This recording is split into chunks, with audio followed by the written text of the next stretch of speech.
So last week I shared a tidy my doll room with me video, and you will have seen this. You would have seen me in this corner putting in a box all of the second-hand charity shop finds. There's all sorts here. Look, there's Rainbow High, there's Disney, there's Trolls dolls, there's Equestria girls, all sorts of things, random girls, and in amongst it all there was one doll that just got popped in the box with all the others. This doll, she was bought for literally 20 pence from a charity shop. I thought she was a Mattel Teresa doll, one of Barbie's friends. Randomly I popped her in, and later that week she was on the top of the pile ready to be washed. Little did I know what was about to unfold with this doll. So honestly, when I first looked at this doll, I thought she was a Barbie Teresa. However, when I went to wash her in the bathroom, she was one of the dolls on the top. I had a look and she has no markings on her anywhere. Also, her legs seem extraordinarily long, and I realised she was bootleg. So I very disappointedly put her to one side on the sink in the bathroom and talked to my eldest daughter. Tilly was in the bathroom with me while I was washing the dolls. I said, oh, this is a bootleg. She's like a nothing doll, really. And I put my hand down to the basket of dolls and pulled the next Barbie out. And as I touched the Barbie, her neck just snapped for no reason, and I couldn't believe it. I've never had that happen with a doll before. I looked at it in disbelief in parts, and my daughter, just without even looking up, said, oh yeah, Nightmare Nutmeg did that. Who's Nightmare Nutmeg? I asked. This doll, my daughter replied. She's Nightmare Nutmeg. She makes things like that happen. I literally had my blood run cold through my body and goosebumps come up on my arm. And there and then, Nightmare Nutmeg was born. Now, I then washed her very carefully. I washed her hair. Even though you won't believe this hair's been washed, it was looking lovely and silky and gorgeous at one point. But it has turned into this as I've been working on the doll. Now, you may see that I've sewn into her hair because she had loads of bald spots at the front. Not because she's got hair missing, but because being a bootleg, her hair was very poorly rooted in.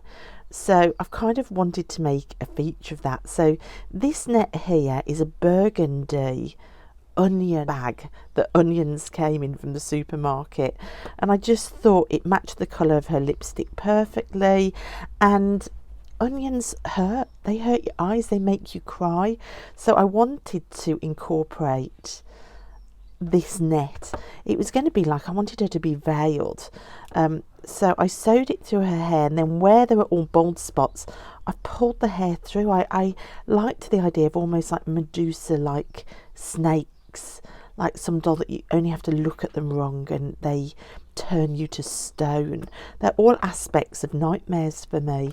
So I pulled some of her hair through and I've started plaiting it. And so you can see I've really started working on her for like a bootleg girl. I think I paid probably like 20p in a charity shop. I bought her because I thought she was a Teresa, and Teresa was like a real favourite doll when I was collecting in the 90s, but she's become so much more, and this is what I love about finding the story of a doll. I love it. I love finding the story of a doll.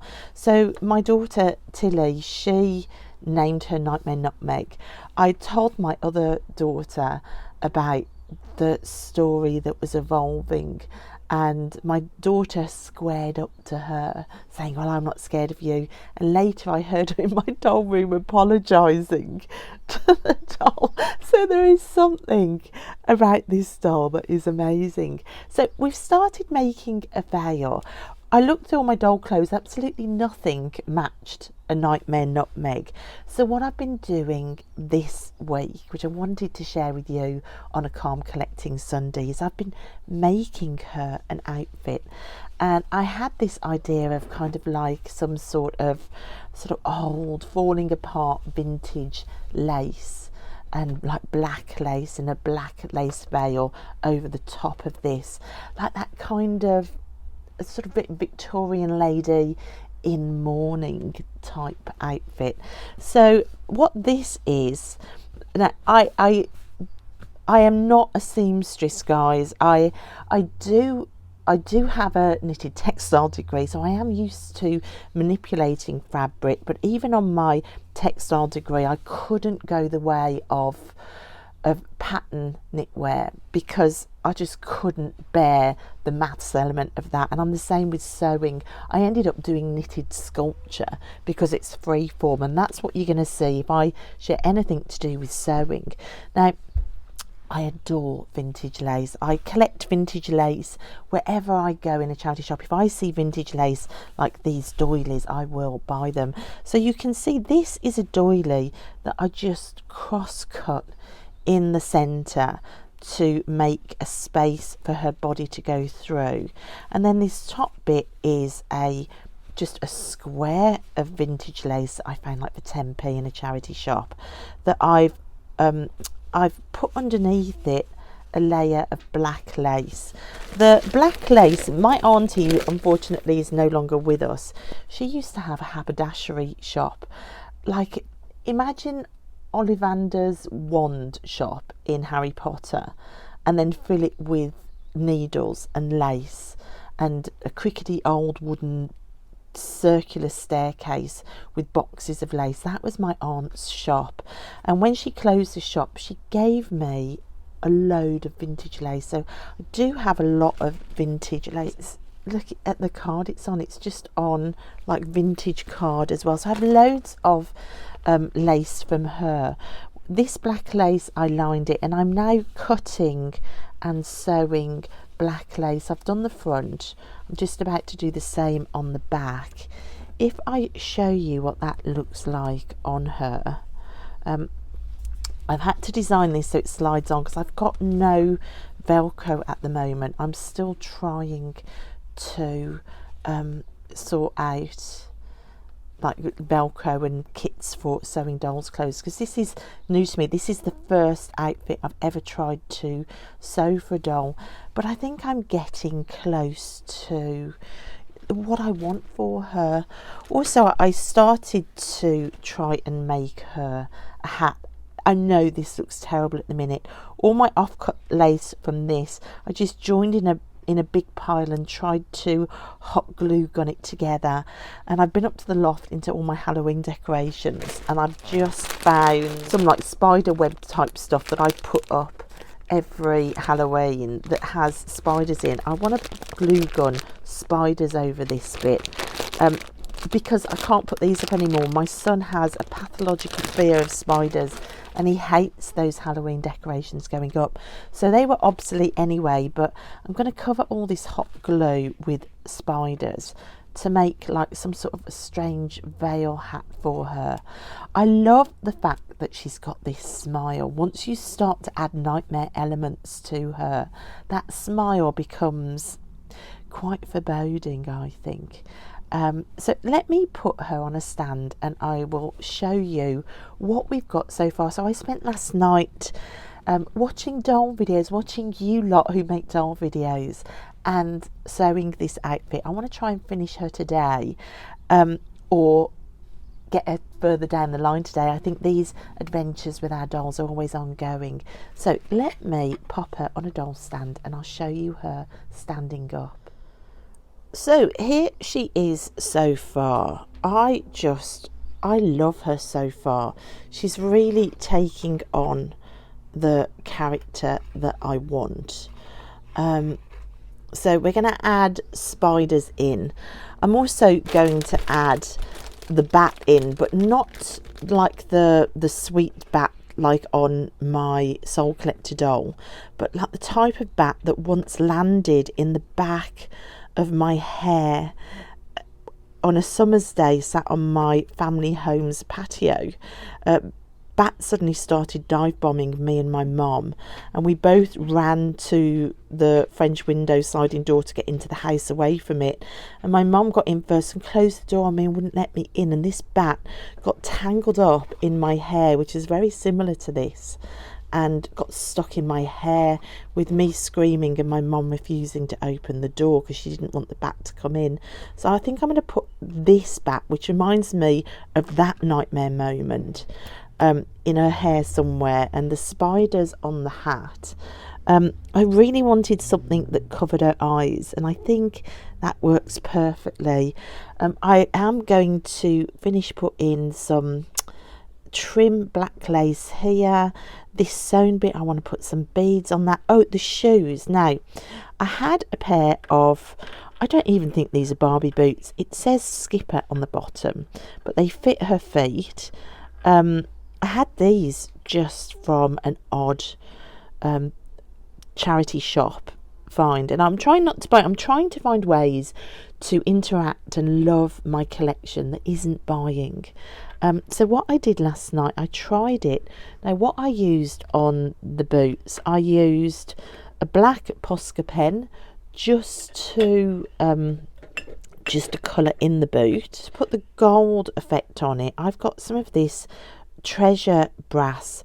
It's a finishing wax. It's for art. It's just in my art supplies, and it's actually gone on brilliantly, and it's dried brilliantly. So I'm going to do this other boot now, and I'm going to put the boots on her.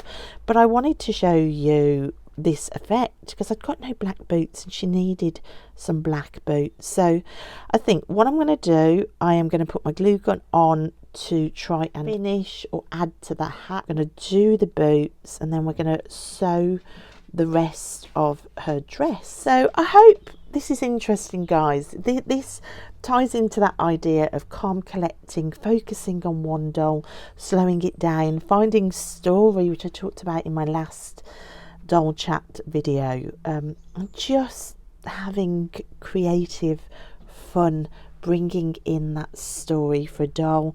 She's given me so much pleasure, and she's just like a 20p bootleg doll.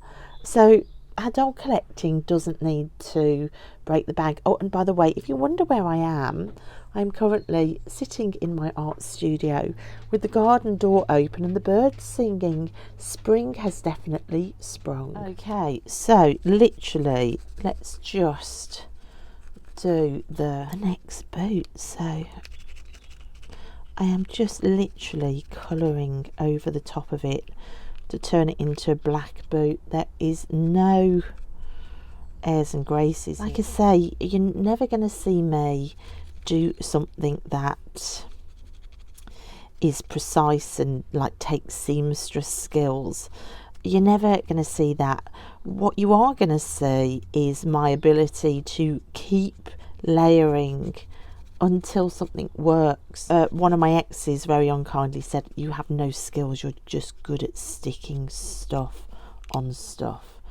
That was said to me after I won an art competition, so hey ho, sucks to be you. My best tip, if you want to get into this sort of thing, or any art where you're just joining things together, is just to collect, to go to charity shops and just to see the potential in things.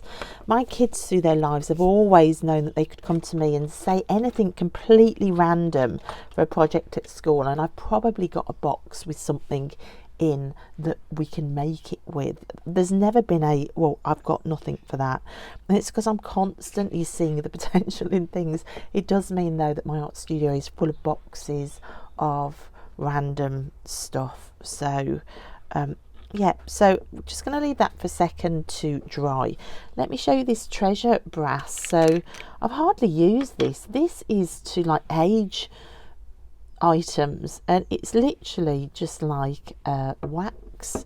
And look, if I just rub it on, can you see it just adds that gold element, and it has dried colour fast on it. And what that does, look, it's picking up all of the shoe details, which is fabulous. It makes it look like the shoe details are painted in gold, which I really love. Do we need any more on that? No, I think that one is fine.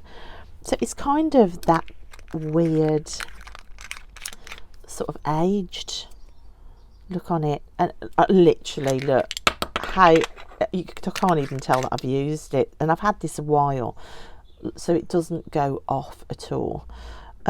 So it says non-tarnishing wax gilt for restoring gold leaf and decorating almost any surface. Apply with finger or soft cloth, buff to luster finish, maybe thinned with turpentine. Keep lid closed tightly. So like I said, I've had this years and I've just not really found a use for it up until now. So any cheap Barbie shoes, you could colour them in with a black Posca and add that, and you've got endless detailed black boots. Then I was looking at, see, things like this. This is a broken mirror that was like 5p in a box of metal. I think metal is great. I was wondering whether I could cover up the glue, but I don't like how that looks. And if I put the spiders directly on, it doesn't cover up that bundle of glue. God, I did a really bad job of this, but hey ho. I would like some black velvet, but I don't think I've got any. I could have cut a circle of black velvet. So what I thought I might do is, let's just cut a couple of slices of this lace off and fold it over. I wonder, see, if I sew that on, that kind of covers it up a little bit. How's that going to look on her head? Can you see what I mean by literally, if this gives somebody permission to, oh look, that's nice with the double layer of trim there. I think I might sew them on separately. If this gives permission to somebody to just get a glue gun and just not worry about the fact that they can't necessarily sew. Oh my God, that made me jump. The spider's in there already and its legs were sticking through. Oh my God, that made my skin crawl. I don't like spiders either, but I tell you what, when you're a single parent and there's no other adult in the house and you've got a child that is terrified of creepy crawlies, then you have to get over your own phobia, which I haven't. I've still got it, but I still am the person getting the spiders and catching them in jars when I see them and getting them out, because he's so terrified. My love for my son overrides my fear of creepy crawlies every time. Right, so what I'm going to do, I'm going to sew that on to give that a double layer of trim there, and I'm going to try and sew another one on there until this is blacked out a bit and you can't see the glue, and then I'm going to sew the spiders on. So let's put you on time lapse and let's do that. So what followed was a nice quiet Saturday morning watching doll videos and just basically sewing and gluing and following the doll's energy and the whispers as a lead to who she was, what her role can be. It was again an extraordinary way to slow down, to stop the buying and to just focus in on one doll, to truly enjoy my dolls and to just get the most from them. That's what this series is all about, the Calm Collecting Sundays. I really want to share these moments where the doll is just the central part of collecting, not the consumerism. This is the doll that was next to be washed, that was completely fine, like a jointed Barbie. This one does have Mattel on the back. So after I decided not to wash Nightmare Nutmeg, I reached down, I touched this doll and it literally just went ping and the head fell off. I've never, look, it looks like I yanked it. I literally touched it. But guys, you are not going to believe this. I can't even make this up. I went to put Nightmare Nutmeg on her stand just to check the positioning of her hat, and I reached over and touched the stand and the clip exploded. What? I literally just reached over for the stand and it went ping, just like the neck. I can't even make that up. Is that weird? That's weird, isn't it? So, with Nightmare Nutmeg, after this happened, I thought, wow, there's some sort of weird magic in the air. So I had to turn her hat into more of a witch's hat. So this is what I've got now so far. So there's other elements of Nightmare. I found a cracker puzzle toy, the ones where you have to like try and untangle it and it's like a magic trick. Now I've put that on because I can't stand puzzle boxes. You know, the type of wooden boxes where there's a bead in and you have to get them out. I once had like a real pathological fear of being near those, having been given one and not being able to get the box out. I ended up smashing it apart just because it made me claustrophobic. And now whenever I see a puzzle toy or a puzzle box, I literally shudder with horror. So when I saw this puzzle toy, I thought that would make an amazing earring for her. And her hat, you can see that I covered up all that glue gun by sewing on more layers of netting, and underneath the layers all the way down there are spiders embedded in, and then beads, that idea of eggs near your hair. Yeah, so that's why there are beads in the bat to depict that time when the bat landed in my hair is joined onto the back of the hat, and I've put that gold rub on as well, the wax. And then I found this old spring in with all my collected metal bits and kind of turned it more into a witch's hat. You can see there are spiders coming out of that. She just seems to have too much magic about her to not give her some sort of witch's hat. So that's her so far. I've still got to finish things on the dress. So you can see like the things here, like the spring and the lace and the cracker toy, that without those sort of things to hand, I would never be able to do this sort of art. Like here I've got a bucket. See, this is the type of thing that I collect. I've got a few buckets like this. What I've pulled out here, like I found this crown. I think that might be a Ken crown, you know. So I'm going to put that to one side. And also, look what else I found in there. I found the balancing bird from Songbird Barbie. I knew I had her. Now just to find the dress. So I was really excited to find that. Oh my gosh, it still works. That's awesome. So I found Songbird Barbie's bird. But in amongst it, like there's old jewellery that I've gone off. There's bits of like broken pieces. Anything metal I think is useful to find. I keep the kids' jewellery that they throw out because I often use beads. There's loads of these metal owls because that was from a set of fairy lights that packed up working. You know, there's kids' jewellery, and I do need some owls actually for one of my other Barbies, so that's great. Like old key rings, anything decorative, like bits of metal hoops, all sorts of things and beads. There's even the dog's old collar in there. Like, you never know when things might come in handy. There's florist wire. So old jewellery, you can pick old jewellery up in charity shops so cheap. You know, there's another key ring. You've got beautiful pieces or beads that you can make things. Now what I dragged out this necklace because I love the old chain, and I think this was bought for 50p for a fancy dress. But I love the old chain on this, and look, there's all these bits of old chain. And I was thinking about nightmares, like when people say they heard chains being dragged. I think I might give her a handbag to keep body parts in. I think I might break up this Barbie that she's already claimed as hers and put that in a bag, but also off the bag have chains dragging. Yeah, okay, it's getting dark, but goodness me, she's Nightmare Nutmeg. Of course she needs things to be dark.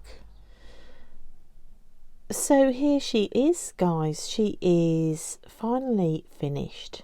So I finished her dress, and the doll that she broke, I've given her that to carry, and she is dragging chains behind her, so things of nightmares. Now what I did, I combined that circular piece, I turned that into a flip top lid on the peace sign, and I thought what you could do is write down the nightmares that you want to give to her so that you're left with peace. And that's why the peace sign came in.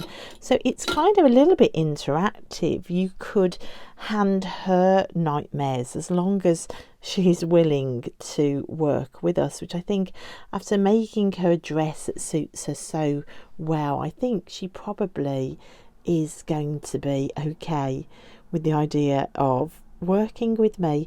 She got darker and darker for energy as the make went on, but I just stayed true to her story. So this is the head of the doll that she broke. I've kind of put it on sort of like a magic chain, and there's like almost like a mala bead chain as well linked to it, so again that could be interactive. Her necklace, I kind of went with the idea of like a chrysalis or an insect developing, then coming up into her hat, which, as I said before, it just turned into kind of a insect nest with eggs hidden in there and all the stuff of nightmares. You can see the spiders in the coil of the hat, and then the bat stuck in the back of your hair. I did some ties in her hair and also on her second earring, which joins up into the spider's nest. This you could do, not work down this, sort of binding anything that is giving you nightmares. She's got her puzzle piece earring in as well, and I just thought it all just came together really well. Like I said, there are some nice interactive elements of her as well. Now her dress, I added beads on her dress. You can see here down the side, and the lace and the beads continues round the back. The back panel is see-through, her bum's on show. Again, that's the stuff of nightmares. It was one of my biggest nightmares as a kid, like coming out of toilets with my skirt tucked in my pants or something. So I was going to cover up that panel until I remembered that nightmare, and I decided to just simply leave it. Now let's get her chains dragging behind her that way. So I really like the fact that there are interactive elements. I really like the fact that everything I adapted and changed came from sitting with her and that story. I've added lace at the top of the dress there as well. I'm really pleased with her. I think she's fantastic. I think she is now a firm favourite in my collection, and it just sums up the idea of calm collecting, like staying with one doll for a while. I mean, I don't think I paid more than 20 pence for her. She's a bootleg Barbie. She's not even got a stamp on her, but look at this story that oozed out of her. Look at it. I mean, it did need the sacrifice of a jointed Barbie for it, but you know, and a stand, but you know, she needed to get the point across, and she did. So guys, I hope you really enjoyed watching Nightmare Nutmeg come to life and tell the story. Let me know what you think in the comments. Now just to find her a more fitting shelf, I think, because somehow I don't think she wants to stand in the doll room with display Barbies. Do you not, Nightmare Nutmeg? Yeah, no, I didn't think you did.